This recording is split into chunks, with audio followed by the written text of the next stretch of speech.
The razor cutting so close you would guess this is the head of a man, but it's a woman, and this extremely close bald cut is becoming quite common in Harlem. Women shaving it all off, many sitting peacefully under the moving blades in the skillful hands of Aleathia Brown. Women who do this stand out, Aleathia believes, and moves with the beat all their own.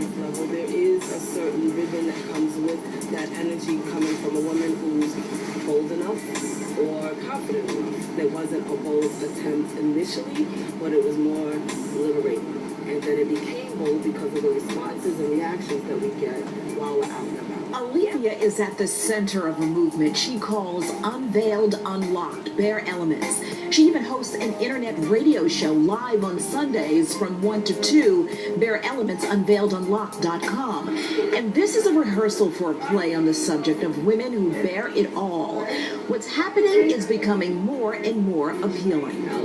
I'm seeing a lot of women are starting to identify other women with their heads being unveiled, so they're asking questions now, whereas before they just looked on the outside and were afraid to say, can I come and ask you something? And this is more than the conversation over the natural hair movement. This is about the no hair movement, and the reasons for shaving it all off varies. I didn't cut my hair. I lost my hair to do this. For Deborah Gray, known as Mama D, this journey started with disease. As her long locks just ended up on her pillow, she decided 20 years ago to shave what little left off. I was a crybaby in the beginning. I thought that a woman's hair was her crown and glory. And losing my hair back then when you didn't see a lot of women with shaven heads was a kind of a problem, because even my own sisters were attacking me. You gay?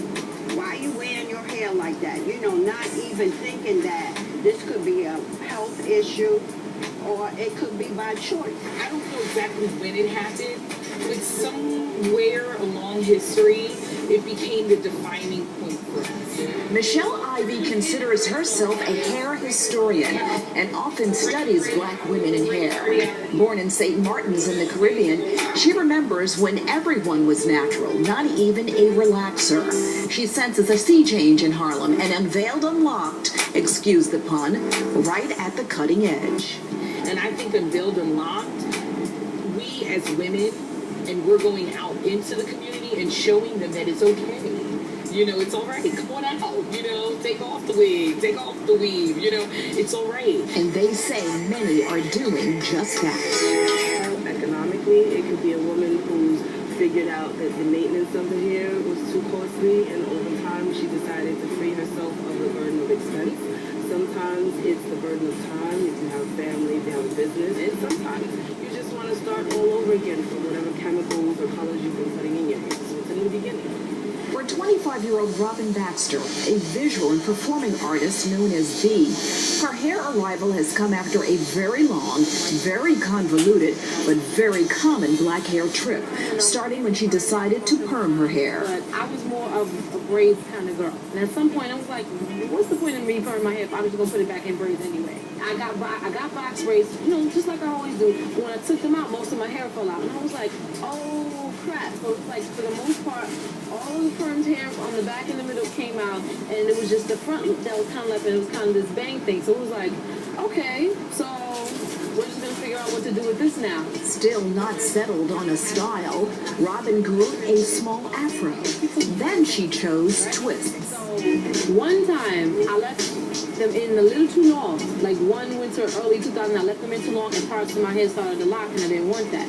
So as I'm taking it out, had my aunt cut my hair. Her aunt cut it a little too short. Robin found a barber to perfect the look and began to really like what she was seeing. The shape was cute.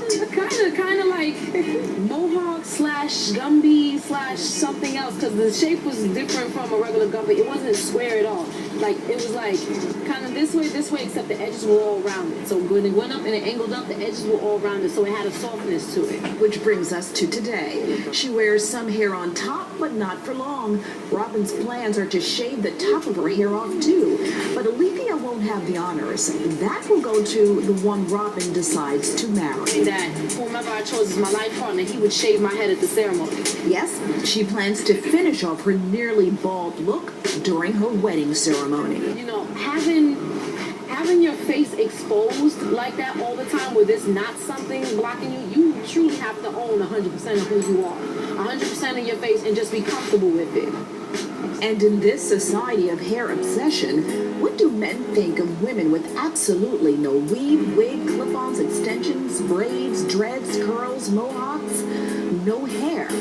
Black men have been bald a while, and some find black bald women sexy. There's this thing that, black women don't want you roughing up their hair. And if a woman doesn't have any hair, that eliminates, maybe that adds a little sexual freedom. They all have some beautifully shaped heads. And I think that it comes across very positive. It's clear what the women think of themselves.